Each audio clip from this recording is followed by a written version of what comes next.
అద్దంలో ముఖం చూసుకుంటే మీ ముఖం కనిపిస్తుందా, మీకు చంద్రబాబు గారి ముఖం కనిపిస్తుందా? ఒకసారి పరిశీలన చేసుకోండి.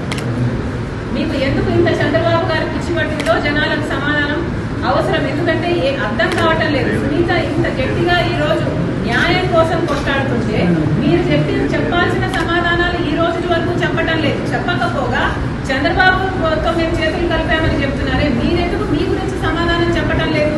సాక్షి టీవీలో, సాక్షి ఛానల్లో హార్ట్ అటాక్ అని ఎందుకు రాశారు? ఇల్లంతా రక్తమైతే, గొడ్డలి పెట్లకు బలైతే, ఆయన తలలోని ఎంకలు బయటకు వస్తే, ఆయన మెదడు బయటకు వస్తే, మరి సాక్షి టీవీలో హార్ట్ అటాక్ అని ఎందుకు చెప్పారు? దానికి సమాధానం చెప్పండి. చంద్రబాబు గారు ముఖ్యమంత్రిగా ఉన్నప్పుడు సిబిఐ ఎంక్వైరీ అడిగిన మీరు వివేకానంద రెడ్డి గారి హత్య కేసులో ఆ తర్వాత సిబిఐ ఎంక్వైరీ ఎందుకు పోతున్నారో దానికి సమాధానం చెప్పండి. అమాయకంగా నిలబడి చూస్తున్నాడు, ఆధారాలు తుడిపేస్తుంటే అని మేనమామ గారు చెప్తున్నారే, మరి దానికి ఏం సమాధానం చెప్తారో చెప్పండి. ఇవన్నీ మీ హస్తం లేకపోతే, అవినాష్ రెడ్డి హస్తం లేకపోతే ఎందుకు దాచిపెట్టుకోవాలనుకుంటున్నారు? ఎందుకు సమాధానం చెప్పడం లేదు? 5 సంవత్సరాలు అవినాష్ రెడ్డిని ఎందుకు కాపాడారు? మళ్ళీ అదే అవినాష్ రెడ్డికి అక్యూజ్డ్ గా ఉన్న ఇన్కంపెంట్ ఎంపీకి మీరు ఎందుకు టికెట్ ఇస్తున్నారు? మీకు చంద్రబాబు గారు పిచ్చి పట్టిందేమో అని నాకు అనుమానంగా ఉంది.